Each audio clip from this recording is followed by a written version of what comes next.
자, 질문 하나 드리고 말씀 시작하겠습니다. 사랑하는 성도 여러분, 여러분은 세수를 새 부대에 담으셨습니까? 지난주에 우리가 그런 이야기를 좀 나누었었죠. 세술은 새 부대에 담아야 된다. 예수님께서 완성하신 하나님 나라는 기존에 우리가 가지고 있던 일반적인 상식으로는 전혀 담아낼 수도 없고 살아낼 수도 없다고 말씀드렸습니다. 제가 이렇게 말씀을 드리고 한 주 동안 계속해서 고민을 해봤습니다. 제가 늘 하나님 나라를 살아내자 강조를 하는데 우리가 지금까지 살아왔던 하나님 나라의 방식은 어떤 것이었을까? 정말 완전히 새로운 것이었을까요? 아무리 생각을 해봐도 그렇지는 않았던 것 같습니다. 우리는 자꾸 기존의 틀은 유지하고 한두 가지를 고쳐서 하나님 나라를 살아내려고 노력을 하죠. 우리가 실천할 수 있는 한두 가지를 고치려고 합니다. 아니면 내가 선호하고 잘하는 한두 가지를 고치려고 생각을 합니다. 예를 들어서 난 큐티하니까 나는 신앙생활을 잘하고 있다. 하나님 나라를 살아낸다. 나는 목숨 걸고 주일 성수하고 있으니까 나는 신앙생활 잘하고 있다. 하나님 나라를 살아낸다. 이렇게 생각을 합니다. 제가 다시 한번 말씀드립니다. 우리가 살아내야 될 하나님 나라는 완전히 새로운 나라입니다. 정말 완전히 새로운 나라입니다. 이런 식으로 우리의 삶에서 한두 가지만 고쳐서 살아낼 수 있는 그런 나라가 아닙니다. 그러면 어떻게 해야 되는 걸까? 오늘 본문 말씀 같이 보면서 그 이야기를 나눠보도록 하겠습니다. 미리 말씀을 드리면 아무것도 할 수 없었던 극단의 한계에 부딪힌 사람들의 이야기가 오늘 소개될 겁니다. 그들은 정말 아무것도 할 수가 없었습니다. 여러분, 그 부분에 여러분의 시선을 주목해 보시기를 부탁을 드립니다. 마태복음 9장 18절만 봅니다. 같이 읽겠습니다. 시작. 예수께서 이 말씀을 하실 때 한 관리가 와서 절하며 이르되 내 딸이 방금 죽었사오나 오셔서 그 몸에 손을 얹어 주소서. 그러면 살아나겠나이다 하니. 오늘 본문 말씀이 이렇게 시작을 했습니다. 예수님께서 이 말씀을 하실 때, 제가 이런 말은 무조건 중요하다고 했습니다. 이 말씀을 하실 때가 어떤 때인지 어떤 말을 하셨는지를 우리가 꼭 알아야 됩니다. 예수님께서 무슨 말씀을 하셨을까요? 주어진 본문을 이해하기 위해서 가장 중요한 게 뭡니까? 전문매개죠. 마태복음 9장 16절 17절을 봅니다. 같이 읽겠습니다. 시작. 생배 조각을 낡은 옷에 붙이는 자가 없나니 이는 기운 것이 그 옷을 당겨 헤어짐이 더하게 되며 새 포도주를 낡은 가죽 부대에 넣지 아니하나니 그렇게 하면 부대가 터져 포도주도 쏟아지고 부대도 버리게 됨이라. 새 포도주는 새 부대에 넣어야 둘이 다 보존되느니라. 여러분 생각나실 겁니다. 낡은 옷과 생배 조각, 낡은 가죽 부대와 새 포도주. 앞에서도 잠깐 말씀을 드렸고 지난주에 우리가 열심히 봤던 이야기입니다. 요한의 제자들이 예수님께 찾아와서 바리새인들처럼 질문을 했습니다. 우리와 바리새인들은 금식을 하는데 왜 당신과 당신의 제자들은 금식하지 않습니까? 라고 말을 하죠. 그 질문에 대해서 예수님께서 결론적으로 말씀하신 것이 세술은 세 부대에 담아야 된다 였습니다. 그 비유가 무엇을 뜻하는 것인지는 너무나도 쉽게 알 수 있는 내용이었습니다. 그런데 여기서 중요한 건 뭘 비유하고 있느냐 였습니다. 낡은 옷, 낡은 가죽 부대가 뭘 비유한다고 했었습니까? 율법주의였습니다.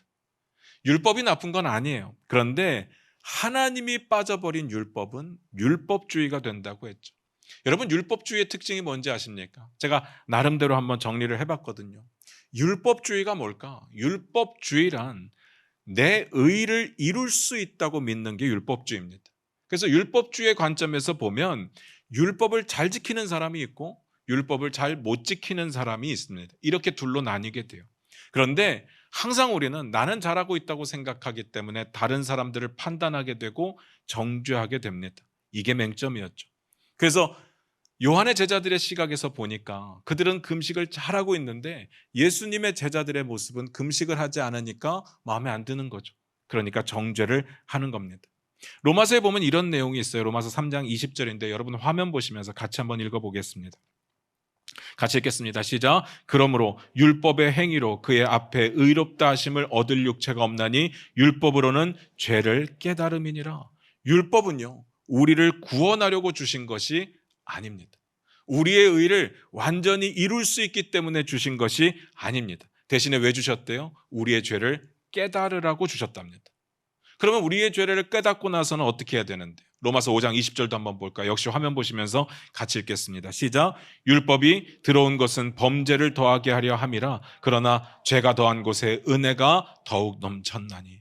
여러분, 오해하시면 안 되는 게 율법이 죄를 조장한다는 이야기는 아니에요. 율법이라는 잣대를 갖다 놓고 보면 사람들 마음 가운데 감추어져 있던, 숨겨져 있던 모든 죄악들이 낱낱이 드러난다는 뜻입니다. 그래서 율법이 가는 곳이, 율법이 갖다 대는 곳에는 항상 죄만 남게 됩니다. 그러면 율법주의와의 차이점이 무엇인지 이제 아시겠습니까? 율법주의는요, 잘하는 사람들이 있어요. 그런데 진짜 율법에는 잘하는 사람이 없죠. 뭔 말인지 아시겠습니까? 그래서 결국에는 은혜가 없이는 안 된다는 결론에 도달하게 되는 겁니다. 율법 앞에 서봐야 완벽하게 우리가 아무것도 할 수 없는 존재임을 깨닫게 되는 거죠. 율법 앞에 서봐야 우리는 아무것도 유익한 존재가 아니라는 것을 깨닫게 되는 겁니다. 율법 앞에 서봐야 우리가 죄인일 수밖에 없음을 깨닫게 되는 겁니다. 그때부터 우리에게 은혜가 필요합니다. 그런데 우리는 한두 가지 잘하는 것으로 으쓱합니다. 난 잘하고 있다고 생각하죠. 또 못하는 사람들을 정죄합니다. 이건 율법주의입니다. 이들에게는요, 은혜가 필요 없습니다. 왜? 잘하고 있으니까. 오직 정죄함만 있고 잘 못하는 사람들에게는 죄책감만 남습니다. 결론부터 말씀을 드릴게요. 그런 율법주의는 버려야 됩니다. 이런 율법주의로는 하나님 나라 근처에도 갈 수가 없습니다. 내가 잘할 수 있다고 믿고 또 나보다 못한 사람들을 정죄하고 판단하는 마음으로는 하나님 나라를 살아내기는커녕 이해도 할 수 없을 겁니다. 여러분께 이렇게 묻고 싶습니다. 우리는 어떻습니까? 우리는 어떻습니까? 우리는 스스로 구원받을 자격이 있다고 생각하고 있지는 않습니까? 그래도 저 사람보단 내가 나으니까, 그래도 내가 잘 살아왔으니까, 그나마 나니까 라는 생각 안 해보셨습니까? 그렇기 때문에 누군가의 죄의 이야기를 들으면, 누군가의 영적 상태를 보면 판단하고 정죄했던 적은 없었습니까? 저 사람은 용서받을 수 없는 사람이야. 도저히 용서받을 수 없는 죄를 지었어. 그게 율법주의죠. 다른 게 율법주의가 아닙니다. 요한의 제자들에게 그 이야기를 하신 거예요. 그들이 뭐라고 했어요? 우리는 금식하는데 니들은 왜 못합니까? 이거잖아요. 그들에게 이렇게 이야기합니다. 새 술은 새 부대에 담아야 됩니다. 그런 율법주의로는 안 된다. 하나님 나라, 예수 그리스도께서 완성하신 하나님 나라는 완전히 새로운 접근으로 다가서야 된다. 그렇게 이야기를 하는 거죠. 그 이야기를 하실 때 본문이 시작되었습니다. 그러면 그 다음부터 연결되는 내용은 그것과 분명히 연결이 될 겁니다. 9장 18절 다시 읽겠습니다.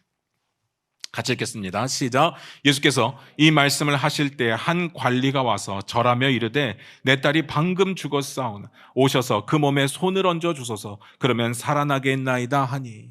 이 말씀을 하실 때 어떤 일이 있었어요? 한 관리가 왔답니다. 우리는 이제 관리가 어떤 사람인지 굉장히 궁금합니다. 보통 학자들은요, 이 관리에 대해서 유대인 지역사회를 관리하고 다스리는 7명 중에 한 사람이라고 이야기를 하더라고요. 어쨌든 아무리 지역사회라고 할지라도 지역사회에서 높은 사람 격에 해당되는 사람이죠. 그런데 사실 마태는요, 그런 게 중요하지 않은 사람이었습니다. 무슨 말인가 하면 예수를 만나러 나온 사람이 얼마나 대단한 사람인지, 어떤 대단한 스토리가 있는지 거기에는 관심이 없었다는 이야기입니다. 마태의 관심은요, 오직 예수는 하나님이시다, 이것만 관심이 있었어요. 일단 다른 복음서와 비교를 해보면 제가 어떤 말씀을 드리는지 금방 눈치채실 수 있을 겁니다. 마가복음과 누가복음에 보면 같은 내용을 다루고 있는데 오늘 본문에 등장하는 관리를 좀 더 구체적으로 소개를 했습니다. 뭐라고 소개를 했느냐? 회당장 야이로라고 소개했습니다. 아마 다 들어보셨을 겁니다. 회당장 야이로. 자, 이제 회당장이라고 하면 느낌이 좀 달라집니다. 그냥 관리라고 말하는 것과 회당장은 느낌이 많이 달라요. 어쨌든 장이잖아요. 그러면 그 7명의 관리들 중에서도 우두머리격에 속하는 사람이 되는 거예요. 그가 회당장이라고 한다면 뭔가 이야기는 더 드라마틱해질 겁니다. 뭔가 좀 더 관심을 끌게 될 거예요. 그런데 마태는 관심이 없어요. 이 부분에 집중해 보시기 바랍니다. 마태가 어떤 부분을 외면하고 있고 어떤 부분을 집중해서 보고 있는지를 분명히 우리는 바라봐야 될 겁니다. 마태가 바라보는 시선을 놓쳐서는 안 될 겁니다. 자, 그 다음 내용이 뭡니까? 한 관리가 와서 그 다음에요, 절했습니다. 이런 행위가 이제 마태의 관심이 되는 거예요. 하나님 앞에 절하듯 관리가 그 예수님 앞에 온전히 무릎 꿇고 절했다는 이야기예요. 잘 생각하셔야 됩니다. 그런데 우리는요, 그가 절했다는 것에 관심을 갖는 것이 아니라 어디서 들었기 때문에 회당장이 절했구나 라는 것에 관심을 갖게 됩니다. 우리가 살면서 간증 같은 거 많이 들어보셨을 겁니다. 그런데 참 너무나도 안타깝게 너무나도 잘못된 간증들이 많은 게, 대부분의 간증들의 핵심은요, 죄다 내가 예수 믿기 전에 얼마나 잘 나갔는지, 내가 목회자로 부름받기 전에 얼마나 잘 나갔는지, 그런 이야기하는 데 관점이 있어요. 그래서 내가 그걸 포기하고 예수를 믿었다, 내가 그걸 포기하고 목사가 됐다, 온통 이런 데 관심이 있습니다. 사실 성경의 관점에서 보면 그런 거 세상 쓸데없는 거죠. 안 그렇습니까? 그걸 가지려고 지금까지 살아왔다면 사실 부끄러워야 되는 건데, 부끄러워하기는커녕 오히려 내가 그런 것들을 포기했으니까 내가 대단한 사람이라고 자랑을 하더라고요. 솔직히 부끄러울 필요까지는 없을 수도 있어요. 왜냐하면 하나님을 모를 때였기 때문에, 예수님을 만나기 전이니까 뭘 추구했던 부끄럽지 않을 수 있겠지만 지금은 아니죠. 그것이 자랑거리가 될 수가 없습니다. 사도 바울이 뭐라고 말했습니까? 빌립보서 3장 7절부터 8절인데 여러분 화면 보시고요, 제가 읽어드릴게요. 그러나 무엇이든지 내게 유익하던 것을 내가 그리스도를 위하여 다 해로 여길 뿐더러 또한 모든 것을 해로 여김은 내 주 그리스도 예수를 아는 지식이 가장 고상하기 때문이라. 내가 그를 위하여 모든 것을 잃어버리고 배설물로 여김은 그리스도를 얻고.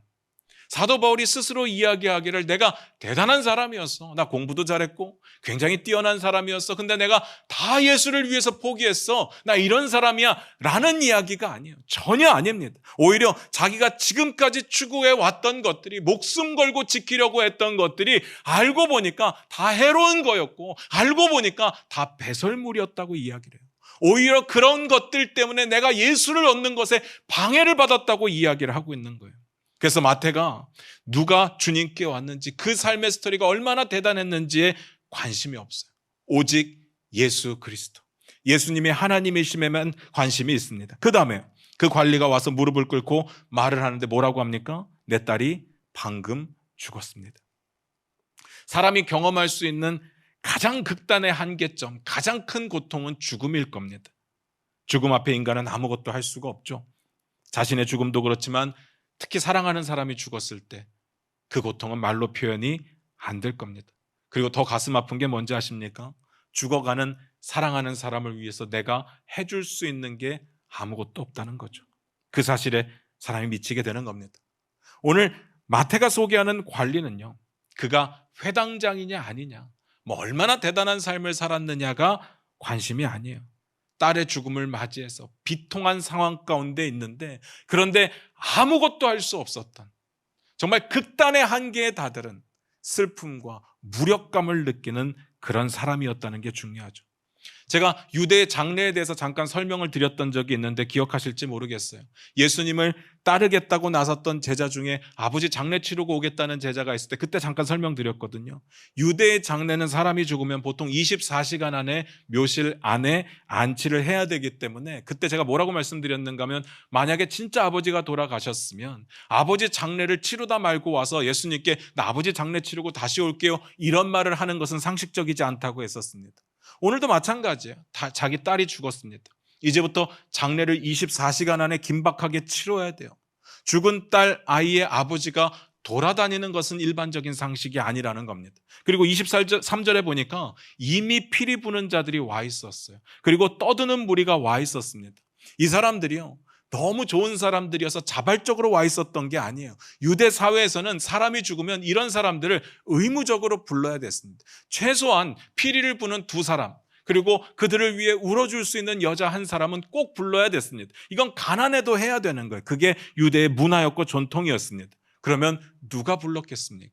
당연히 아버지가 불렀겠죠. 그게 일반적인 상식 아니겠습니까? 그러니까 피리를 불고 곡하는 사람들이 와 있어서 떠들고 있었다면 장례는 이미 한창 진행 중이었다는 뜻입니다.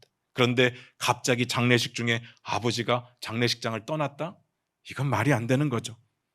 그래서 왜 그렇게밖에 할 수 없었는지가 굉장히 중요해집니다. 18절 다시 한번 읽어보겠습니다. 같이 읽겠습니다. 시작. 예수께서 이 말씀을 하실 때 한 관리가 와서 절하며 이르되 내 딸이 방금 죽었사오나 오셔서 그 몸에 손을 얹어 주소서 그러면 살아나겠나이다 하니. 관리가 뭐라고 그럽니까? 그 몸에 손을 얹어 주소서 그러면 살아나겠습니다. 그 부탁하려고 온 거예요. 잘 생각해 보시기 바랍니다. 방금 뭐라 그랬어요? 딸아이가 죽었다고 그랬습니다. 그런데 그 몸에 손을 얹어 달라. 우리가 생각하기에는 그럴 수 있죠. 예수님 대단하신 분이시고 또 하나님이시니까 그럴 수 있는데 율법에 따르면 안 돼요. 율법에서는요, 죽은 자의 시체에 손을 대면 부정해집니다.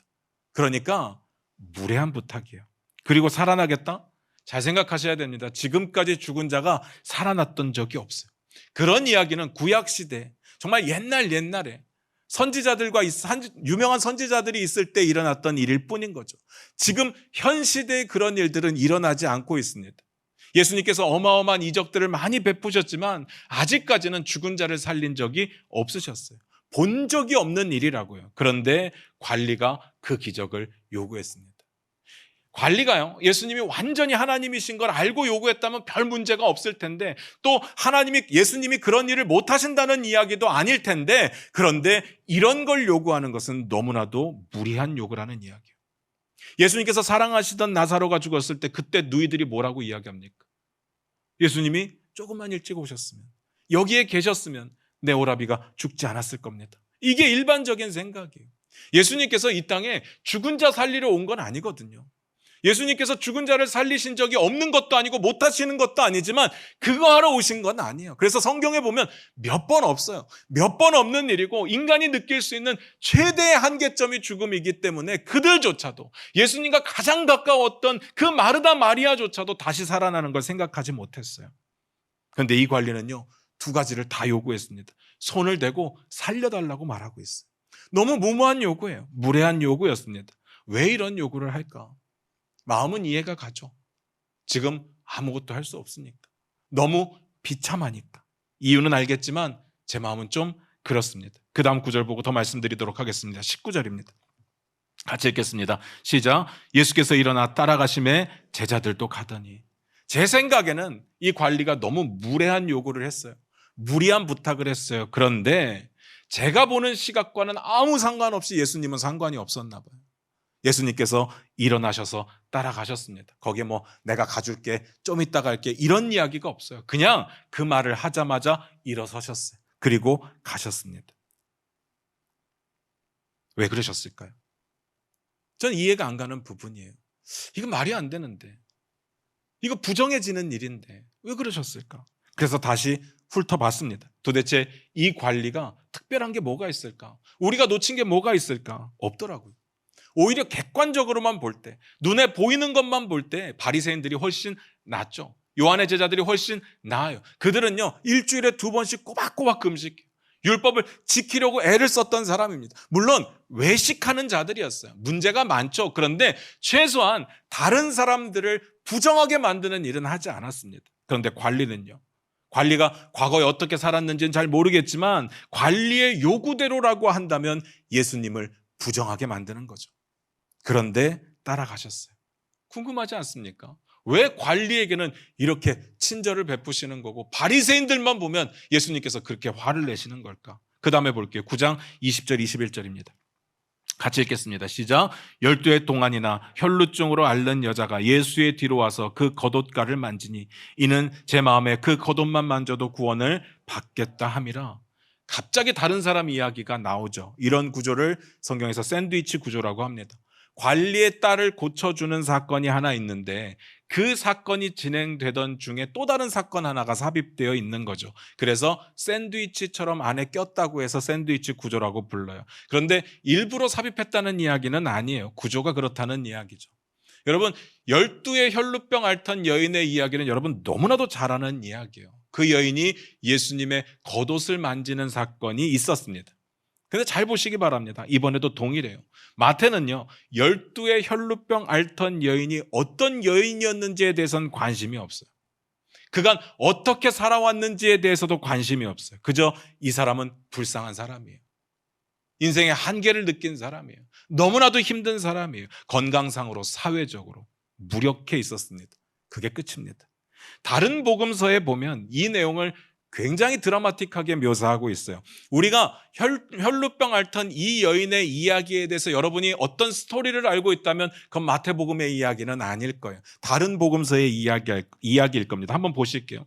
12의 혈루병 앓던 여인이 12년 동안 아팠는데 그때마다 의사를 찾아다녔어요. 엄청나게 찾아다녔어요. 안 만난 의사가 없을 거예요. 그런데 돈만 낭비하고 낫지는 않았죠. 아는 내용이시죠? 마태복음에는 그 내용이 없어요. 게다가 혈루병이잖아요. 피가 멈추지 않는 질병이에요. 그러면 율법에 부정하다고 되어 있습니다. 부정한 여인의 몸에 손을 대는 것도 부정하고요. 부정한 여인이 만진 거나 앉았던 자리에 손을 대거나 앉는 것도 부정해져요. 그래서 이 여인은 사회적으로 고립될 수밖에 없었습니다. 누가 좋아하겠어요? 처절하죠. 그런데 이번에 예수님의 겉옷을 만진 거예요. 그러기까지 그의 마음속에 갈등이 어떠했을지 성경에 나와 있지는 않지만 대충 짐작은 가실 거예요. 그런데 마태는 관심이 없어요.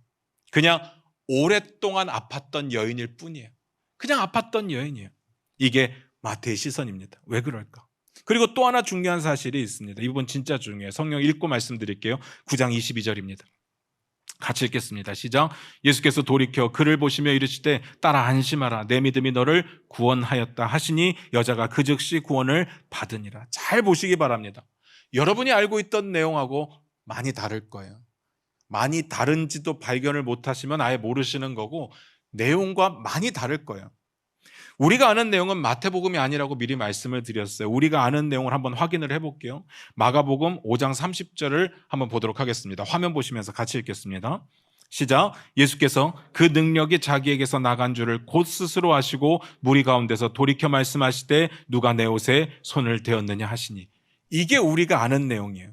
예수님께서 능력이 자기에게서 나간 것을 스스로 알았다고 되어 있잖아요. 이 말이 뭔 말인가 하면 그 여인이 몰래 와서 예수님의 옷에 손을 딱 댈 때 능력이 나타나서 그 여인이 나았다는 이야기예요. 그리고 나서 예수님께서 뒤를 돌아서 묻는 거죠. 누가 나에게 손을 대었느냐? 이미 능력이 빠져나갔고 이미 고침을 받았습니다. 그런데 마태는 그런 식으로 기록하지 않았어요. 그리고 이렇게 기록합니다. 22절 다시 읽을까요? 같이 읽겠습니다. 시작. 예수께서 돌이켜 그를 보시며 이르시되 따라 안심하라. 내 믿음이 너를 구원하였다 하시니 여자가 그 즉시 구원을 받으니라. 내 믿음이 너를 구원하였다 하시니까 그가 나아요. 마태는 그렇게 기록했습니다. 만질 때 나은 게 아니에요. 예수님의 구원의 선포가 있었기 때문에 나은 겁니다. 엄청난 차이가 있죠.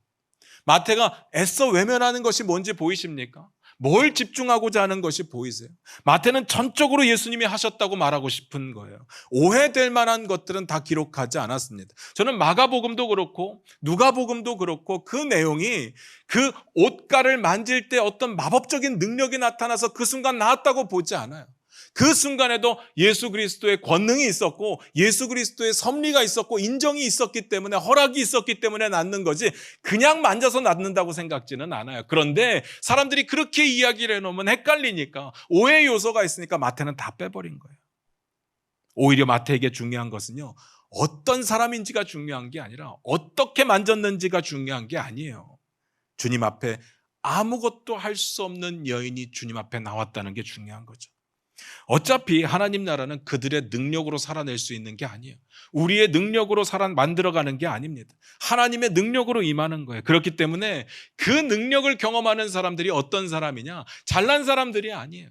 능력이 대단한 사람들이 아니에요. 뭔가 다른 사람들보다 착하게 사는 사람들이 아닙니다. 그런 생각 자체가 낡은 가죽 부대죠. 어떤 사람들이 은혜를 경험하느냐? 새 가죽 부대가 은혜를 경험한다고요. 주님 앞에 아무것도 할 수 없어서 한계에 부딪힌 사람. 그래서 주님의 은혜가 무엇보다도 누구보다도 필요한 사람. 그런 사람들이 경험하게 되는 거죠. 이 여인은요, 마지막 한계까지 도달한 사람입니다. 사회적으로 멸시당하고 율법적으로 부정하고 건강에 문제가 있고 그런데 더 이상 할 게 없어요. 아무것도 할 수 있는 게 없습니다. 그 여인이 고침을 받아요. 그러니까요. 이 여인은 아무것도 할 수도 없고 그리고 부정하기까지 한데 왜 이 사람에게는 예수님이 친절을 베푸시고 그렇게 열심히 살아가는 바리새인들을 향해서는 화만 내실까? 그 다음 구절 볼까요? 23절 24절입니다. 같이 읽겠습니다. 시작. 예수께서 그 관리의 집에 가서 피리 부는 자들과 떠드는 무리를 보시고 이르시되 물러가라. 이 소녀가 죽은 것이 아니라 잔다 하시니 그들이 비웃더라. 이야기는 다시 딸을 잃은 관리의 이야기로 돌아왔어요. 샌드위치 구조가 이런 식입니다. 이미 장례를 치르고 있는 중이었어요. 거기에 많은 사람들이 와서 피리를 불고 떠들고 있었다고 되어 있죠. 예수님께서 그들을 향해서 이렇게 말합니다. 이 소녀가 안 죽었다. 이 소녀는 자고 있다. 그랬더니 사람들이 비웃었다고 되어 있습니다. 솔직히 예수님을 모른다면 저 같아도 그랬을 거예요. 눈앞에 죽어 있는데요. 숨을 안 쉬고 있는데요. 분명히 확인했는데요. 장례가 어느 정도 진행되고 있는데요. 그런데 잔다고 말하니까 말이 되는 소리를 해야죠. 이런 일은 본 적도 없는 이야기고요. 들은 적도 없는 이야기예요. 그들의 상식의 수준에서 그렇다는 이야기입니다. 그 다음 볼까요? 25절입니다. 같이 읽겠습니다. 시작. 무리를 내보낸 후에 예수께서 들어가서 소녀의 손을 잡으심에 일어나는지라. 예수님은 그 아버지가 부탁한 대로 손을 대시니까 살아났습니다. 사실 저는 이 부분에 그렇게 놀랍지가 않아요. 우린 다 알잖아요. 예수님은 생명의 주관자 되시고 치유의 하나님 되시기 때문에 죽은 자를 살려내는 거 어렵지 않아요. 그리고 혈루병 12년 동안 앓았던 사람을 고치는 거 어렵지 않아요. 그래서 별로 강조하고 싶은 마음이 없습니다. 다만 지금부터 제가 하는 이야기를 잘 들으시기 바랍니다. 관리도 그렇고 12의 혈루병을 앓던 여인도 그렇고 뭘 잘해서 하나님의 은혜를 경험한 건 아니었다는 겁니다. 잘한 게 아무것도 없어요. 잘한 걸 따지기 전에 잘할 수 있는, 정말 할 수 있는 게 아무것도 없었던 사람이었어요. 내 안에 심각한 한계를 발견하고 스스로는 아무것도 내세울 것도 없는 그런 상태. 그런데 경험했습니다. 이상하지 않습니까? 왜 그랬을까요? 여러분 아셔야 되는 게 있어요. 그게 은혜예요. 그게 은혜예요. 은혜가 그런 겁니다. 나를 포기하고 주님만 바라보는 사람이 경험할 수 있는 게 은혜입니다. 은혜는요, 받을 자격이 있고 받을 만한 능력이 있어서 받아내는 게 은혜가 아니에요. 받을 자격이 없지만 하나님이 주셔서 받는 게 은혜입니다. 우리의 상식으로는 말이 안 되죠. 이거 형평성에 어긋나요. 분명히 열심히 산 사람들이 있어요. 열심히 잘 사는 사람들도 있어요. 그런데 왜 은혜는 엉뚱한 사람이 받아요? 받아들일 수가 없는 내용입니다. 그래서 이야기하는 거예요. 낡은 가죽 부대로는 세수를 담을 수가 없습니다. 낡은 옷에는 생배를 덧댈 수가 없습니다. 하나님의 나라는 그렇습니다. 이제 우리는요, 하나님 나라 백성답게 생각을 해야 돼요. 예전에 우리가 가지고 있던 기본적인 상식들, 우리가 세상에서 경험해서 알고 있는 그런 경험에서 나오는 상식들은 버리셔야 됩니다. 하나님 나라답게 생각을 해야 되고 하나님 나라 백성답게 생각을 해야 돼요. 하나님 나라 백성으로 살아가야 되는 거예요. 완전히 달라야 됩니다. 경쟁하고 남을 밟고 일어서고 누군가를 정죄하고 판단하고 이래서는 하나님 나라를 살 수가 없습니다. 무슨 말인지 아시겠습니까? 말씀 마무리 짓겠습니다. 사실 오늘 이야기는 표면적으로만 보면 하나님 나라의 이야기는 하나도 안 나와요. 제가 하나님 나라의 이야기라고 계속 말씀을 드린 거지 그냥 오늘 이야기는 그냥 치유의 스토리죠. 근데 늘 말씀을 드리지만 예수님께서 이 땅에 오신 이유가 치유는 목적은 아니거든요. 그럼에도 불구하고 어마어마하게 많은 사람들을 고치셨어요. 근데 마태가 몇 사람의 경우만, 몇 사람의 이야기만 딱 뽑아서 기록했을 때는 이유가 있다고 말씀을 드렸습니다. 지난주에 우리가 봤던 세술은 세부대라는 예수님의 선포와 연결 지을 수밖에 없다는 이야기죠. 잘 보세요. 오늘 다시 살아난 관리의 딸이 예수님이 첫 열매가 되시는 그 부활과 오늘의 이야기는 달라요. 이 아이가 살아난 건 그 부활은 아니에요. 그런데 상징성이 있죠. 이 땅을 살아가는, 하나님 나라를 살아가는 사람들에게 부활이 기대된다는 이야기예요. 오늘 고침을 받은 혈루병 여인에게 예수님께서도 특이하게 구원이라는 말을 쓰셨어요. 그런데 그 구원이 우리가 알고 있는 구원하고는 달라요. 이건 치유를 말하는 거예요. 그런데요, 상징성이 있죠. 이걸 통해서 우리가 구원을 얻을 수 있다는 기대가 됩니다. 그래서 표면적으로 보면 하나님 나라하고는 상관없는 이야기처럼 보이지만 이건 하나님 나라의 이야기가 맞아요. 아무것도 할 수 없는 한계에 이르는 사람들이 하나님의 은혜를 경험하는 스토리에 대한 이야기인 거죠. 우리의 상식으로는 상상도 할 수 없었던 하나님 나라의 통치 질서를 말하고 있는 겁니다. 우리의 상식은 뭐예요? 전형적인 자본주의적인 사고방식이죠. 한 만큼 가져야 되고 많이 가진 사람이 많이 누려야 되고 그러니까 새 부대가 되는 방법은요, 이런 생각과 이런 삶의 태도를 다 지워버려야 되는 겁니다. 그렇게 하려면 어떻게 해야 되느냐? 나를 내려놓는 것부터 시작합니다. 내가 주인 되는 것을 내 삶에서 포기하는 겁니다. 내가 아무것도 아니고 아무것도 할 수 없음을 주님 앞에 인정해야 됩니다. 내가 뭘 해서 구원을 얻는 것이 아니라, 내가 뭘 해서 하나님 나라에 들어왔다가 아니라 하나님의 은혜였다고 고백할 수 있어야 됩니다. 여기서 헷갈릴 수 있습니다. 그러면 이해도 안 되는 부분도 있을 거고요. 아무것도 하지 말라는 뜻일까요? 그런 이야기는 아니죠. 내 의를 이루고자 하는 일들, 그래서 내 구원을 이루고자 하는 일들, 그래서 내가 하나님 나라에 들어가고자 하는 일들을 멈추라는 이야기입니다. 하나님 나라는요, 은혜로 들어가는 거예요.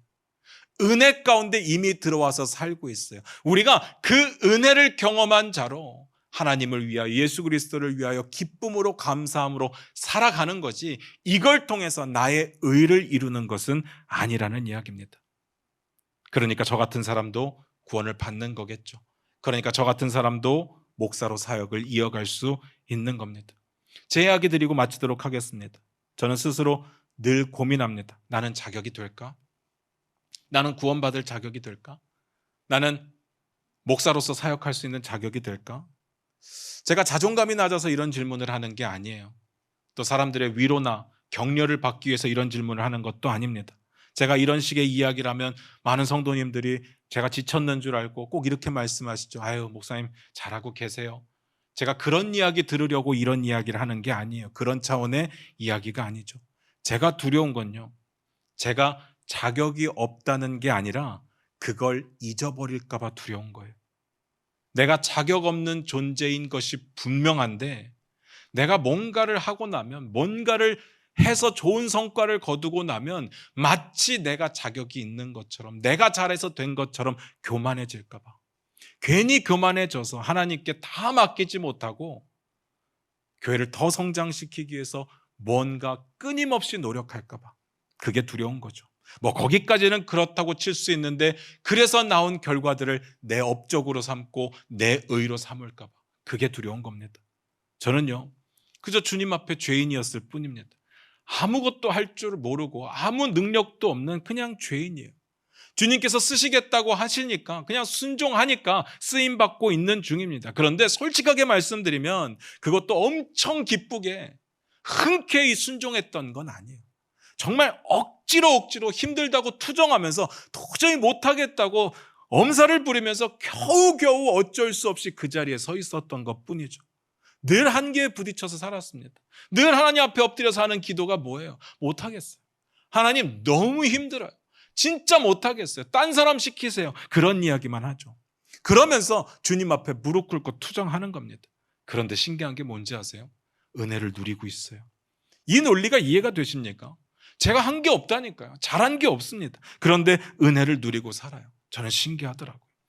그냥 제 입술에 하나님은 왕이시고 예수 그리스도는 내 인생의 주인이십니다 라는 고백밖에는 한 게 없는데, 나는 은혜를 누리고 있어요. 하나님 나라는 그런 겁니다. 그런데 조금 잘 되면, 조금 잘하면 잊어버리죠. 내가 잘난 줄 알아요. 다른 사람들을 정죄하고 판단합니다. 용서하지 못하죠. 저 사람은 어떻고 저 사람은 어떻고. 제가 처음 이곳에 왔을 때 어떤 분이 찾아왔어요. 그리고 이렇게 묻더라고요. 목사님, 목회 철학이 뭡니까? 제가 그 말을 들을 때 없던 철학을 만들고 싶었어요. 그분이 재력도 괜찮고 믿음도 좋은 분이기 때문에 없던 철학을 만들어서 그 순간 있는 척하고 붙잡고 싶었어요. 근데 성격이 거짓말을 잘 못하는 성격이기 때문에 솔직하게 고백을 했습니다. 그런 거 없습니다. 그냥 하나님 나라, 하나님을 왕으로 예수 그리스도를 주인 삼는 삶을 살아가려고 합니다. 하나님보다 앞서지 않으려고 합니다. 하나님 나라를 삶의 자리에 살아나가는 공동체 만들려고 합니다. 그 이야기를 했어요. 제가 그때 그분의 눈을 봤습니다. 엄청난 실망감이 가득한 걸 봤어요. 무슨 목사가 개척교회에 와서 철학도 없고 비전도 없고 이렇게 할까라는 생각을 하는 것 같더라고요. 어쩔 수가 없습니다. 목회는 내가 하는 게 아니거든요. 하나님이 하셔야 되는 거거든요. 그래서 늘 당당하죠. 안 되면 내 손해가 아니라 하나님 손해니까. 하나님이 다 하실 거예요. 하나님께 맡길 수밖에 없죠.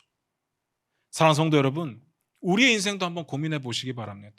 꼭 우리가 신앙생활 가운데 어디까지 경지에 이르러야 되고 뭔가를 완성해야 되고 완수해야 되고 뭔가를 따내야 되고 그게 신앙생활의 성공일까요?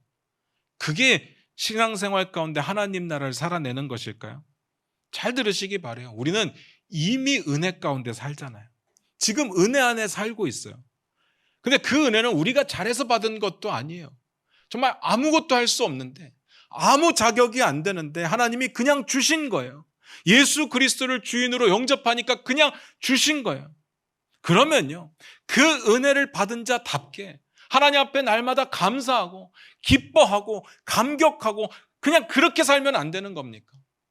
그냥 공짜로 얻은 것이기 때문에 가치가 없어서 내가 그 은혜 가운데 뭐라도 더해서 뭔가를 이루고 무언가를 만들어서 내가 높임을 받고 인정받아야 그게 기쁜 겁니까? 아니지 않을까요? 하나님의 은혜라니까요. 고민해 보시기 바랍니다. 여러분의 삶에 은혜가 아니었던 게 있었을까요?